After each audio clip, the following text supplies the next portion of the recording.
everybody, welcome to our video. My name is Edwin Johnston. I'm the owner of the Cutting Room Creative in Nanaimo, British Columbia, Canada. And today I'm going to share with you an idea on how to style naturally curly hair into perfect wave curls.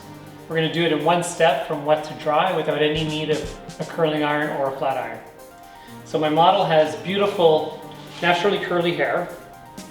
So to prepare it for today's look, I've gone in with the TAMEFRIZZ Shampoo and Conditioner. TAMEFRIZZ is going to eliminate any frizz, it's going to hydrate her hair, and it's going to keep it bundled together so that I get a great finished result. So that's how I'm going to start this.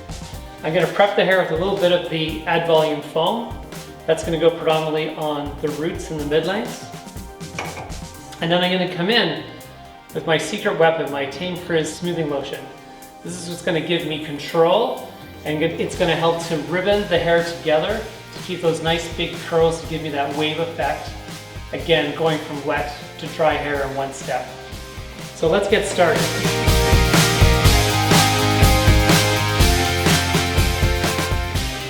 So I'm going to be working with a Denman brush, a classic Denman brush from our Varus line.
So we've come to an end of our set that we've created today using our fabulous KMS Smoothing Lotion from the TAMEFRIZZ line. This was the key product that we used today as it helped to ribbon the hair, keeping it closer together, eliminating frizz, and give me that beautiful bundled effect. I hope you like our finished look. I'm going to leave you to have a little look here, and we'll see you next time on the KMS Pro YouTube channel. Thank you.